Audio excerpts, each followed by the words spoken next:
You've entered Bookstorm with Kristen Civiletto and me, Chris Storm. This is a podcast devoted to best-selling books that matter, books that make a difference. We're diving down deep with beloved authors about their stories. We're exposing hot-button topics and heartfelt themes, the issues that affect each of us in our own lives, as siblings, parents, partners, friends, as human beings. We're braving new ideas, fresh thoughts, hard lessons, and important truths. Those kinds of things that stay with us long after we turn the last page and close the book.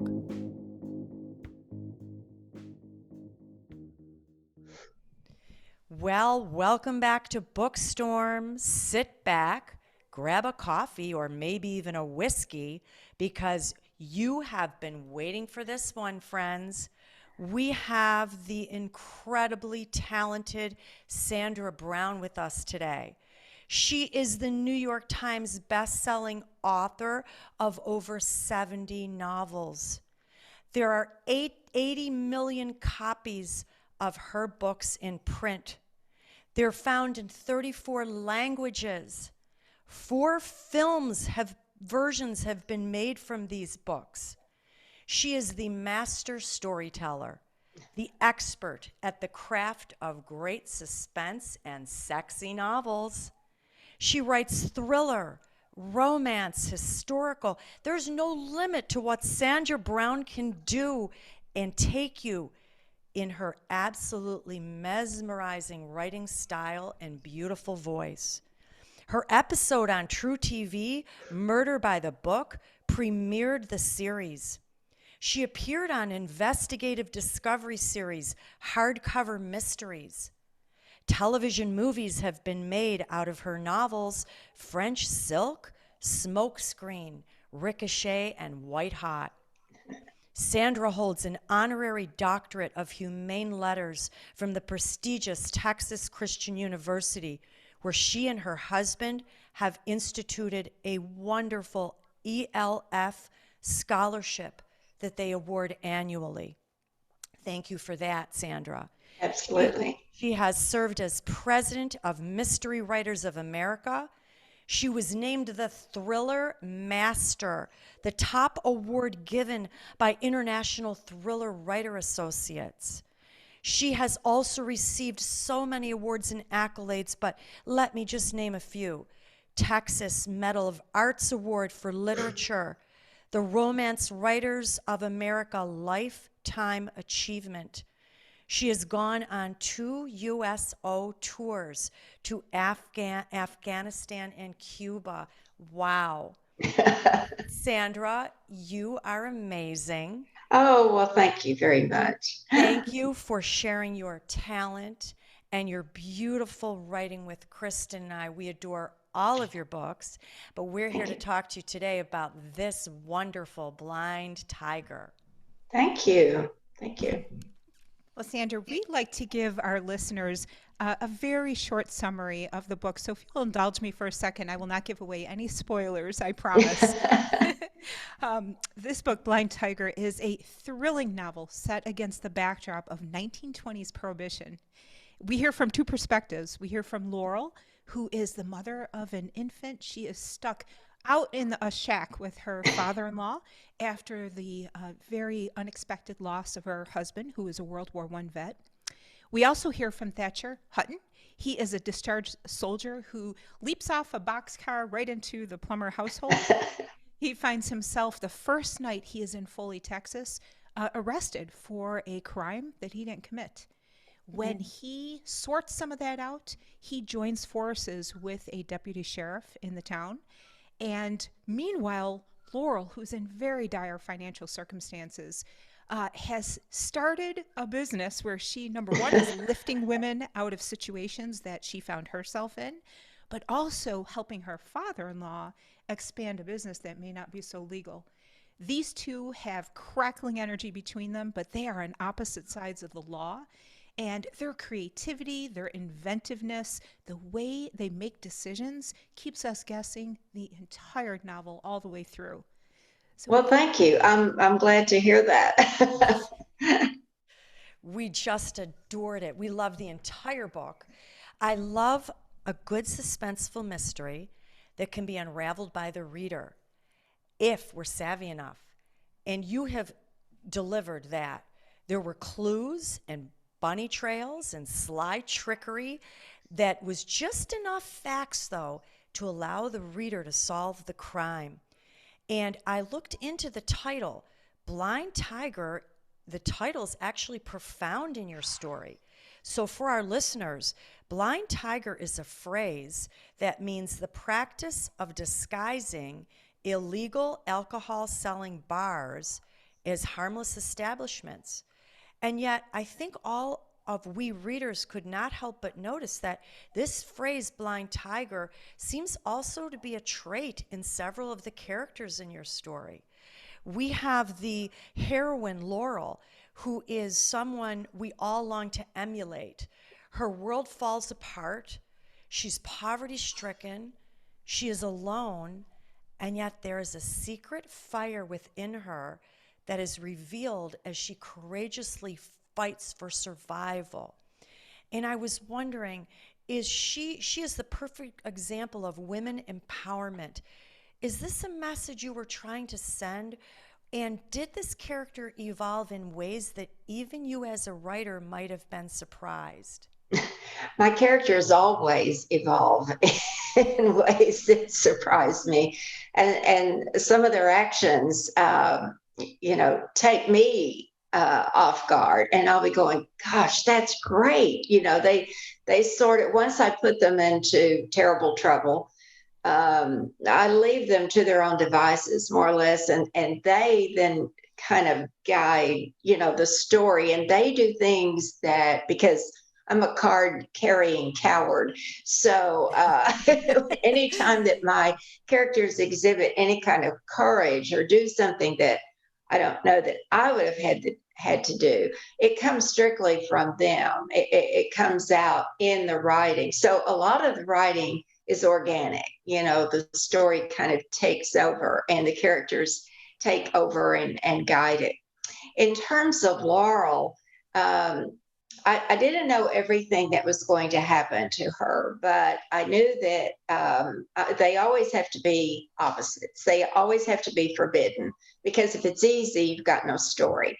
So they always have to be forbidden to each other. So I knew that if I created the character of Thatcher, who was going to be the hero, was he going to be a moonshiner, or was he going, what was, and so I thought, well, if I make him a lawman, then that kind of left my heroine. And I think it's the last sentence of chapter 18. And her line of dialogue is, "What's the recipe?"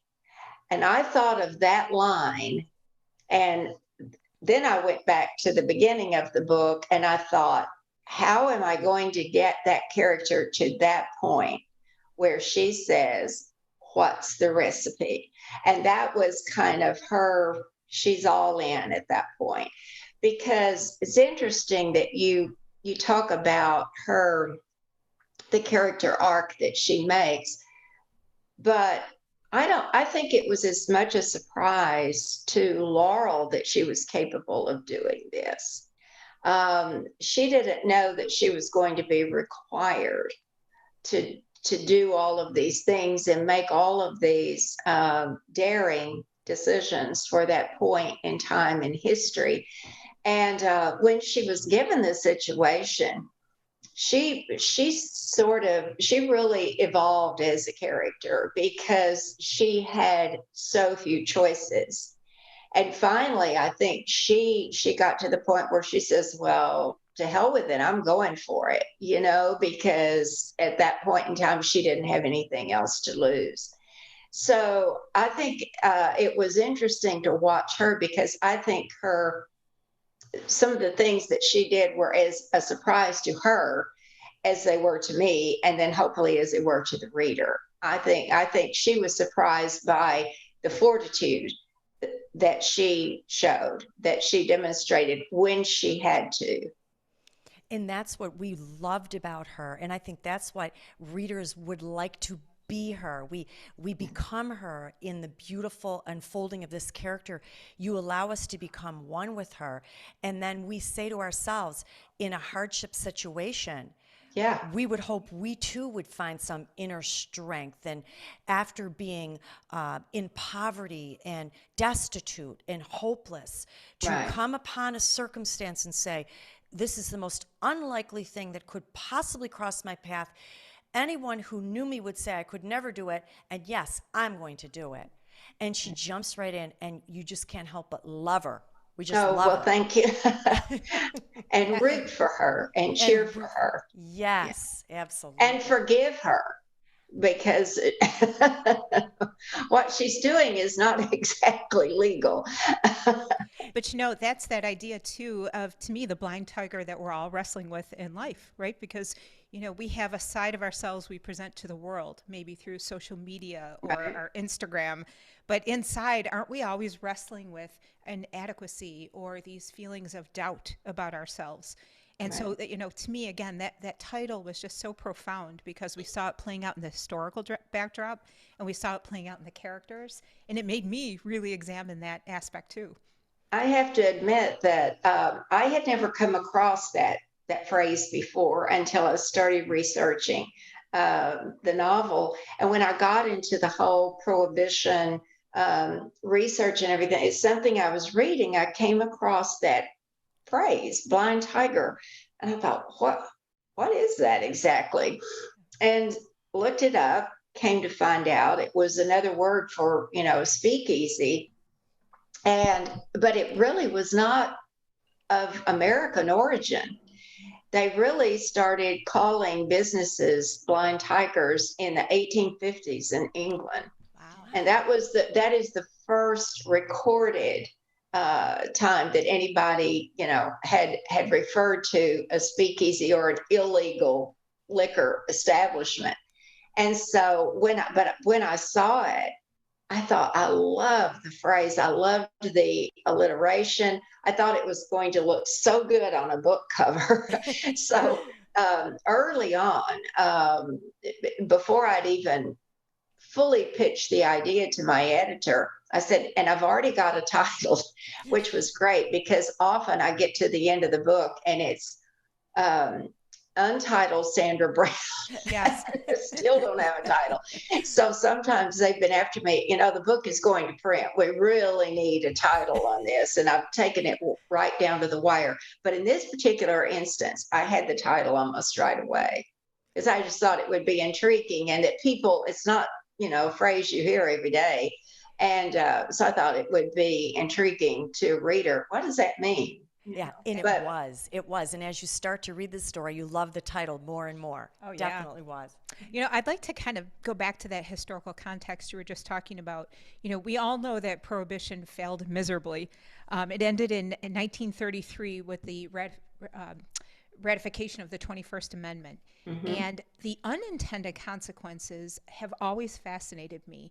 mhm, You know, restaurants failed, tax revenues declined, crime syndicates like the mafia mushroomed, the black market thrived, and a widespread disrespect for the law became acceptable. And I'm right. an attorney, and so for me, that was a very big thing that I struggled with. And sometimes we refer to prohibition as the noble experiment. And I was wondering if you thought, from your research and your perspective, did that change the direction of our country in many respects? Well, I think it changed it very dramatically. And it wasn't just the prohibition. Prohibition was sort of a placebo to the social issues that were taking place. And for instance, in the novel, Derby, Laurel's husband, comes back from World War One with post-traumatic stress. Well, nobody had named it then. It was called shell shock or battle fatigue. And so that was a very real social issue. But these poor men who were suffering this drank too much. They left their families. They couldn't hold a job. spousal abuse, you know, was on the increase, and homelessness because they would become just, you know, drunker. Well, then the prohibition is like, well, it's all alcohol. You know, that's the problem. If we just don't let anybody drink, then those problems will go away. Well, of course, we know that is not the case. I mean, it went a whole lot deeper than that. The women's movement was another thing. Suffrage had just been made into law the same month that prohibition went into effect. And so women had gotten the right to vote, but during World War I, they had gotten out of the home to go to work in industries and in offices. The typewriter had become a very, you know, big thing at that point in time. They were taught to type. They assumed secretarial positions, teaching positions. They were working outside the home really for the first time in American history, and they liked it. They liked it a lot. Well, then when all the men came home and needed to get their jobs back, there went the women. It was like women can't work anymore. The men are back. So that was another social issue. So really, in a way, I don't know if we could attribute all of this, all of the things that came out of prohibition strictly due to the restriction of alcohol. I think that was symptomatic, but it was like putting a Band-Aid on all of these changes that might have taken place, even had prohibition not been an issue. The crime element, and that comes out in the book, the crime element, of course, was because law abiding citizens suddenly became criminals. You know, people of European extraction who had immigrated to the United States and were accustomed to making their own beer and wine for their own consumption were then criminals. People who had made moonshine for centuries in Texas and Appalachia, you know, other parts of the country, became criminals.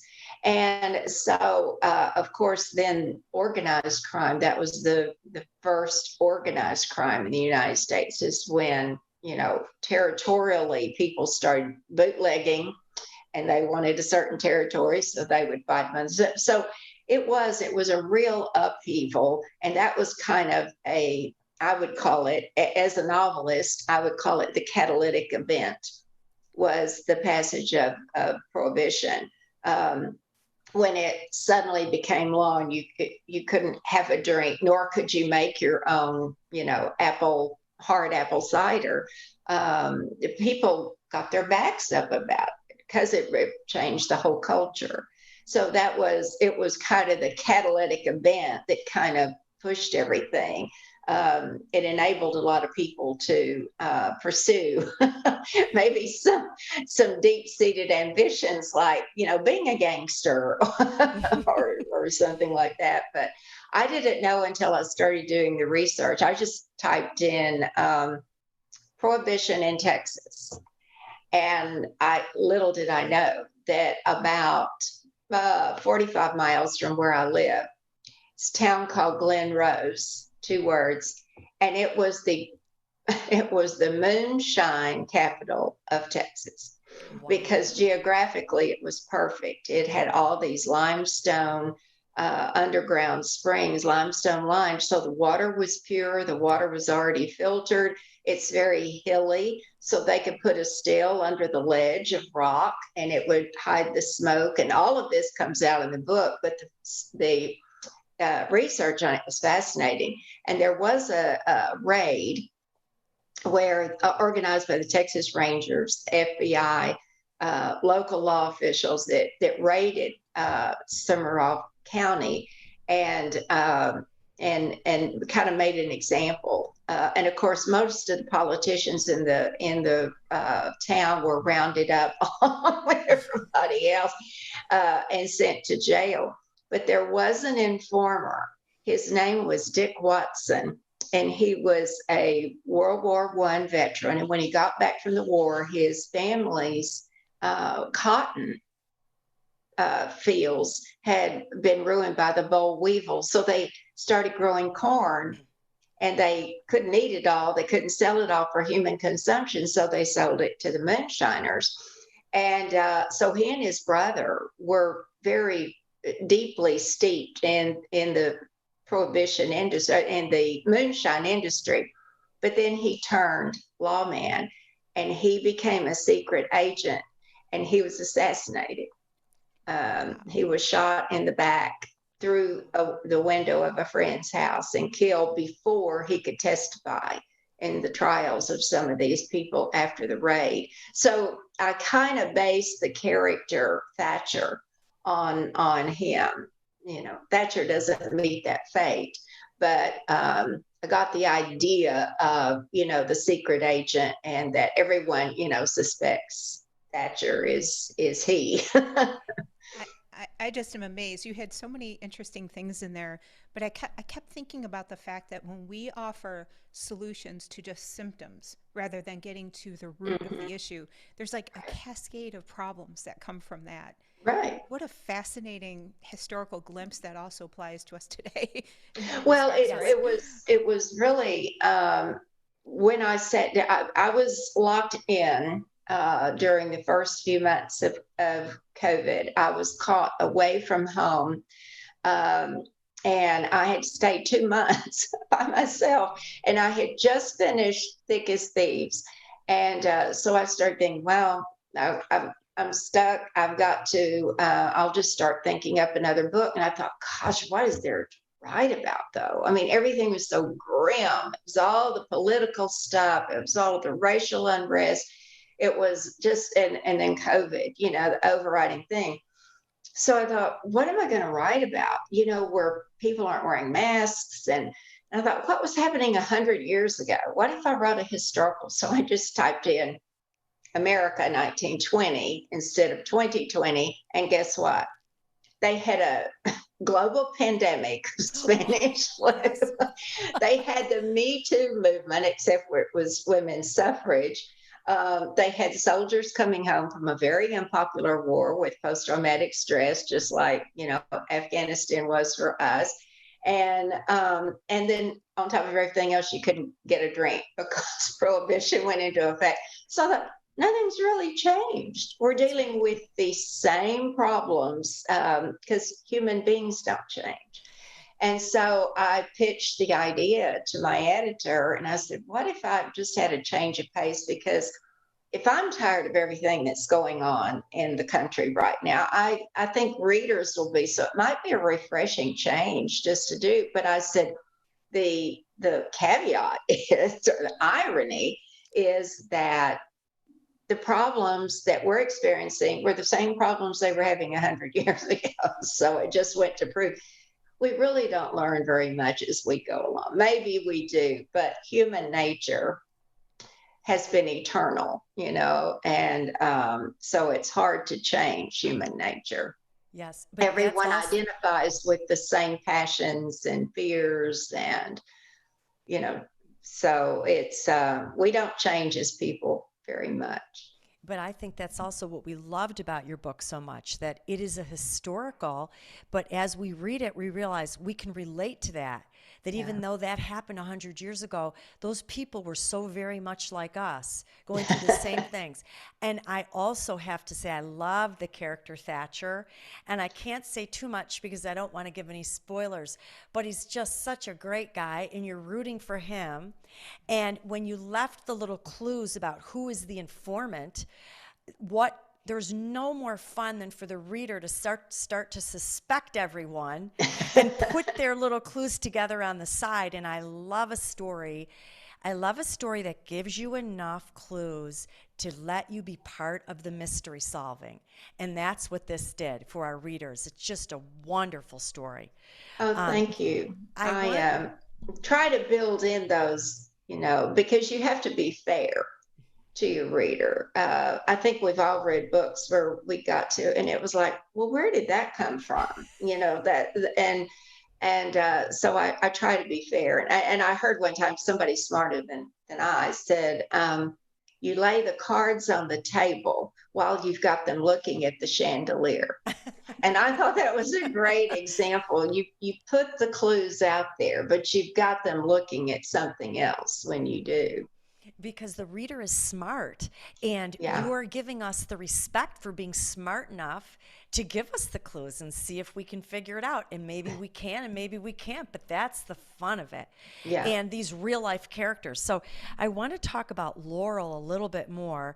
I can't go into as much detail as I would like because of the spoilers, but something that I love that you wove into this character. Laurel, in the end, harbored guilt over the death of a loved one. Mm. Now, this loved one had mistreated her. They disagreed, they fought, but in the very end, she was willing to introspectively acknowledge her part in the relationship, or maybe even her responsibility. She admitted that she may have had a little bit of fault in it because she was trying to make this person someone she wanted him to be, not necessarily someone he was meant to be. And this was like an eye opener for me. I thought, wow. I thought, do we do this today in our lives? Do we think we want the best, maybe for a spouse or a friend or a child, but we displace our own goals upon them? And I wondered if this was something that you wanted the reader to understand, or did it occur to you as well throughout the writing? Well, I have to be honest on this. That was a note that I got from one of my first readers, and it was a young man, and he said, I think it doesn't have to be a lot, but he said, I think that there has to be some personal accountability from Laurel to where she realizes, maybe I didn't, I was thinking of me, and like, where's the old Derby? I want him. Where's the one I fell in love with? And so she said, I didn't realize that possibly and probably um, I was pushing him in a way that he absolutely could not help, just couldn't help himself. And so I thought that was a really excellent note and observation. And so I did write that scene at the end of the book where she owns up to her culpability, in that. And I think because she had come from, um, her, it's referred to as her father was just very hard and harsh. And I think that maybe she saw in herself, oh no, was that the way I was becoming? Unforgiving, unaccepting. And so it all kind of came full circle. And I appreciated that note because I did think it was much better book for it. But I also think the character of Laurel, it in that way kind of taught us all a lesson, is that some things we want it badly but there's only so much we can do, really. And we have to acknowledge it, but also kind of let it go. And that's one thing that Irv, her father-in-law, who I just adored, Irv, but and I loved their friendship. I loved their relationship. But he was like, you did fine by it. He kind of lets her off the hook, but it wasn't important that anybody else thought it. It was important that she thought it. Hmm. And as a reader, I don't believe she was responsible whatsoever, but it made us love her all the more when she would admit that she wasn't perfect, or maybe even Yeah. consider. This is an attribute I think, in any character, to take a really good long look at ourselves. And I think it made her all the richer and all the more lovable because of it. It's Well, I beautiful. think one problem with our society, and it kind of goes back to Kristen, what you were saying about the social issues and things being blamed and not getting to the heart of it. And I think at the heart of so many of our issues today is the lack of personal accountability. I mean, just people refusing to take responsibility for their actions, for things they say, for things they do, and you can't rely on a school board or a government or a religious organization or anybody to take responsibility for things when those when those entities are made up of human beings, and if a human being doesn't take responsibility for them, their own actions, then the whole society falls apart.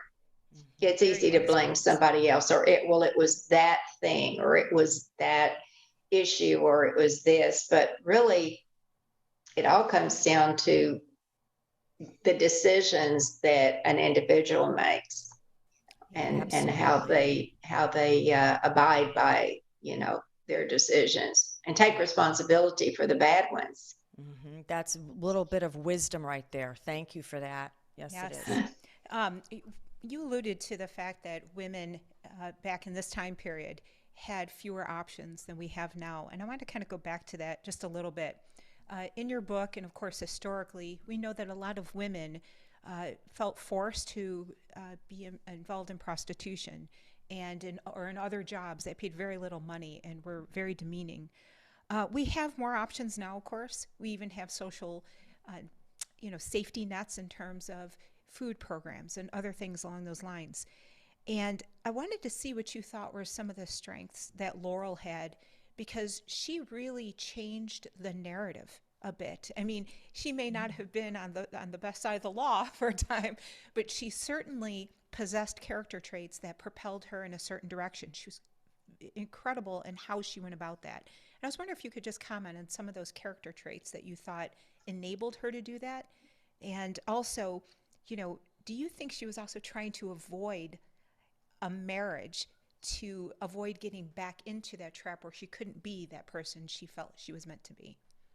I like to think that if further down the road that she would have changed her mind about that, because because she was with a different man. She was not with her hard father, unforgiving, um, um, tyrannical father. She wasn't with her husband. She was with Thatcher.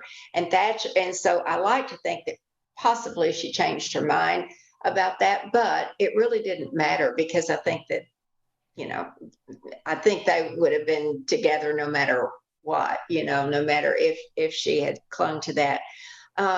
In terms of her assuming these responsibilities and doing the things that she did and making the decisions that she made along the way, as I said earlier, I think she surprised herself.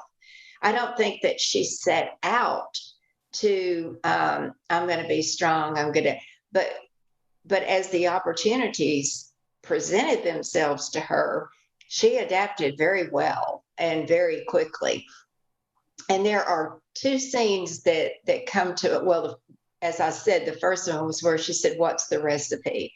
Because it was like, here's an opportunity. I've got to put food on the table, and so I can't depend on, my father-in-law. And obviously he has a good thing going. So that was one major decision, but I don't think she didn't go out there that night in the middle of nowhere, following him out there to make a decision like that. But when she got to that cusp of it, it was like, I'm going for it. The next one that comes to mind is the scene in the cafe when she brings in the pies and she runs into Thatcher and Chester there, and she has to be disingenuous. She has to lie. She has to pretend, to be now something that she's not. And she did it spontaneously. She had no preparation for it, but she reacted to it. There were so many instances where, and then the next one was when Chester and oh gosh, what's his name? The bad guy. I can't even think.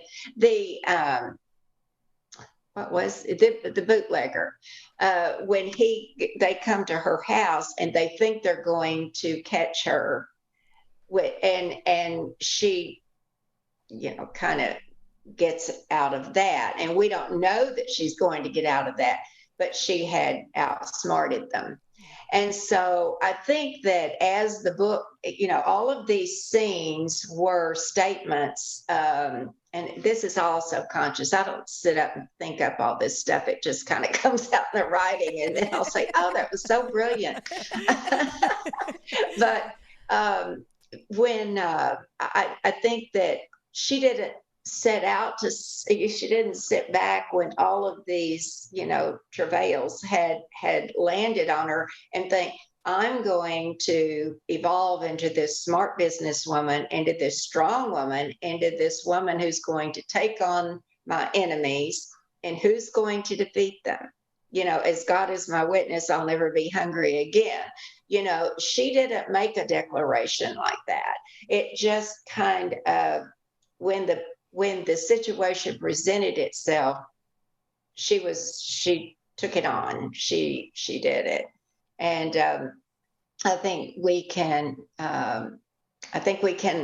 admire her for all of those, and then there were times I'd get real impatient with her. I would just be like, here is this amazing man. What's the matter with you?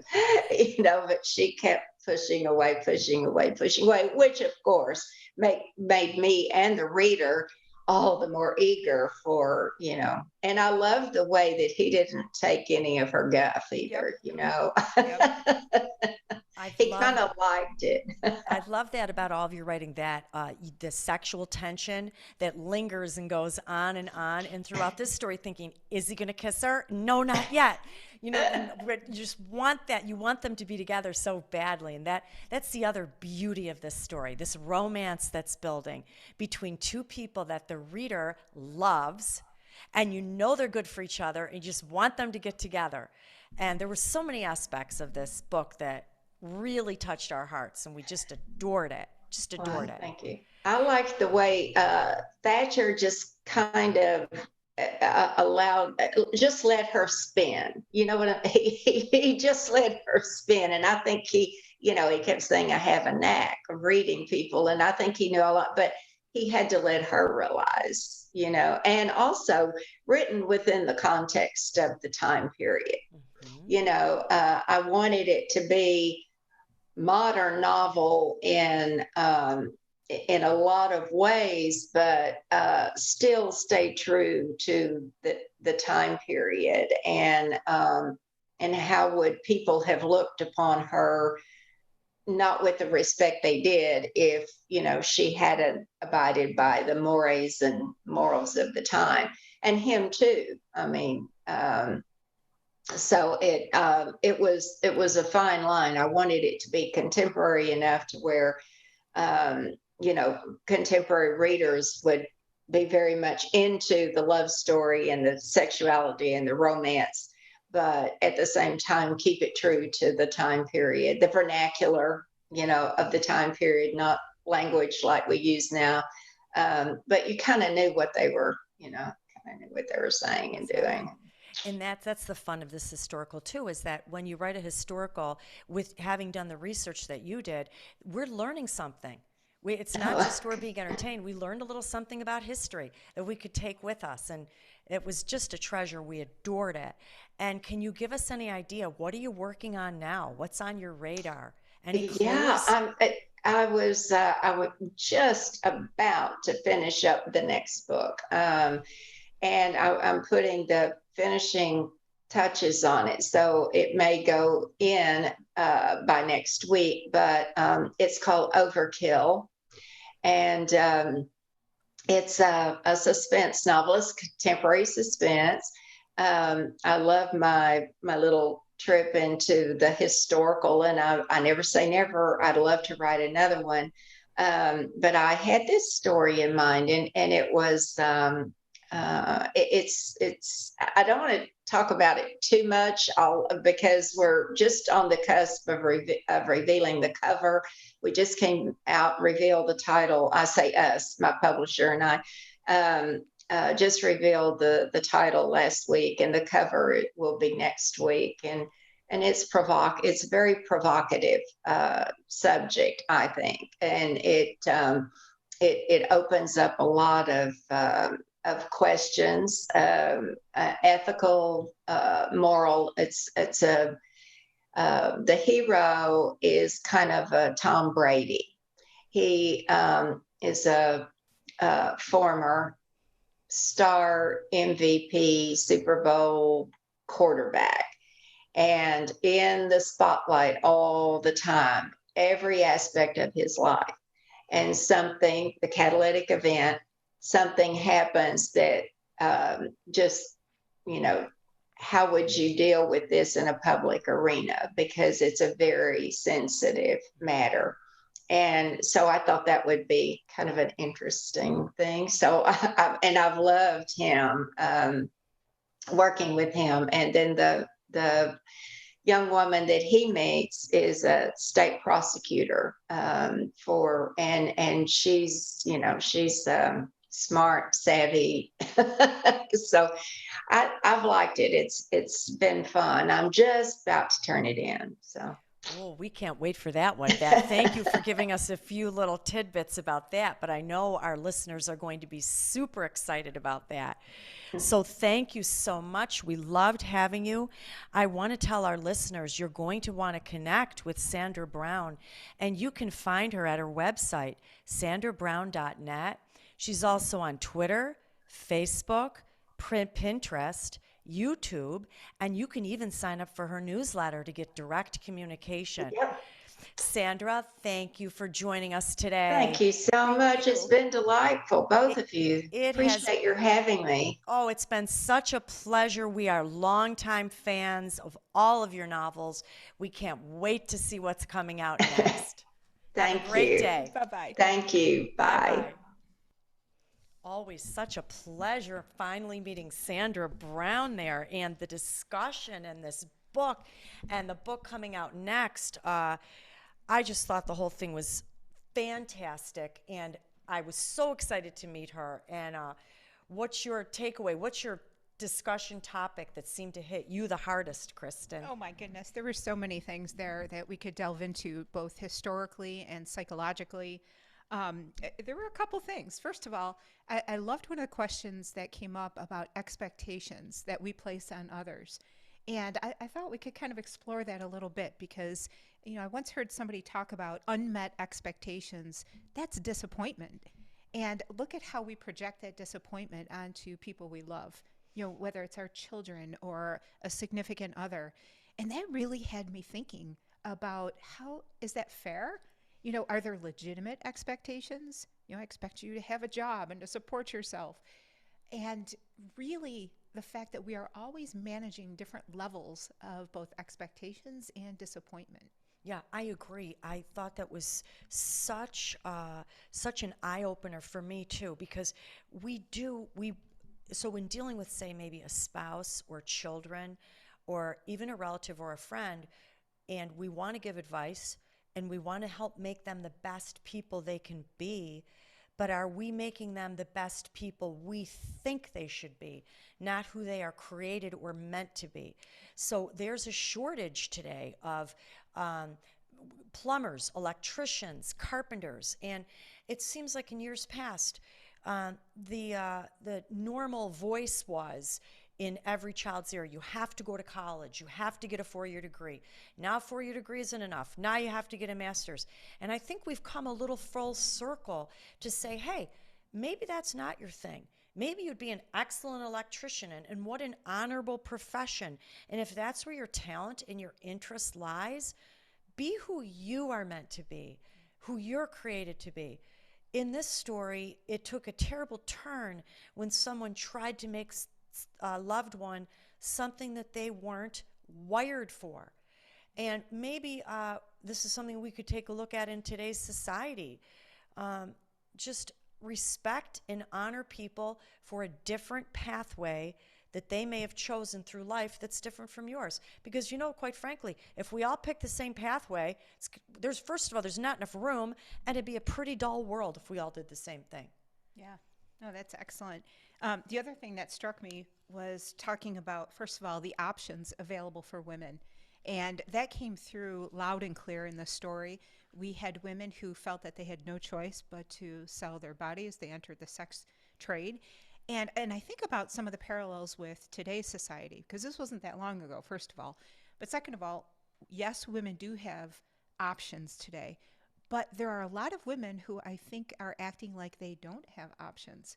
And it scares me a little when I see things like, OnlyFans, a platform where women or men could potentially sell images of themselves or acts that they have subscribers and people paying for. And I just wonder how many people are engaged, for example, in sex industries who feel that they don't have an option. I just always think about that. It seems to be a little bit of an epidemic. I agree with you. And I think it's from the rise of social media and also having the world available at your fingertips. As Sandra had said, she researched the book simply by plugging in some words, which links you to libraries and historical archives and museums. And you can get a wealth of information by typing something in. But with every good thing, people do seem to find the bad use for it or the evil use. And I do see that this is a little bit of an epidemic with our youth today, that they have these things at their fingertips that probably should not be available.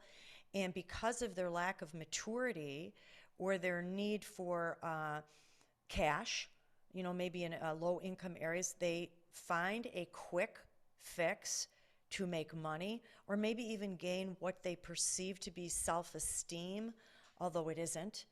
And the danger also is these videos and photos are in cyber world forever. And even if they leave this and do something else, they could be haunted by this years later. And yeah, that's a sad turn of events. You're right that our world has taken, very much so. So what is on your radar? Do you have any final takeaways with this book, or what are you thinking of? Yeah, one of the things that we talked about really is sticking with me, and that is this idea of symptoms of a problem and the solutions that we offer to address the problem. When we only are addressing symptoms, we never get to the root of something. And in this case, we saw these underlying social ills, and there were many of them here, obviously, from domestic abuse to abusing alcohol, but also the fact that we had these veterans returning from a war who, I know they called it shell-shocked, but they were dealing with very real post-traumatic stress syndrome. We've talked about that a couple times on the show, and I'll tell you something, these are issues that we need to understand better, because 100 years later, we still don't have our arms around some of these underlying issues, and they have an impact on society, and they won't lead to lasting solutions until we get to the root of them and understand them better. That's another excellent point. I'm going to take that as my takeaway too, because here's what my hope is. We have evolved with many more also, because we're on the internet, resources. And so we have therapy, we have counselors. Even if you don't want to go into an office, you can go on a Zoom with someone. And I think and I hope that our society has progressed to a point where we do take a look at drug abuse, alcoholism, crime, and understand that that is there's a cause that leads to that effect. Like you just said, Kristen, so wisely. And let's take a look at the underlying cause. And that's our hope for the future. Just loved this book, Blind Tiger. Hugely recommend it. Just adore Sandra Brown. Yes. And gonna close our podcast today with our usual shout out to our incredibly talented sound engineer, the Mr. Mark Carey. We're leaving you with a few storm predictions to pique your interest, or maybe you'd like to read ahead. Our spring lineup: Lisa Scottaline, What Happened to the Bennets? We have Fiona Davis and the beautiful novel Magnolia Palace. We have Laura Morelli and her intriguing story, The Stolen Lady. We have Heather Morris and the beautiful Three Sisters, Nina de Gramont and The Christie Affair. Until next time, one of the best ways to brave the storm is to dive down deep into life-changing fiction.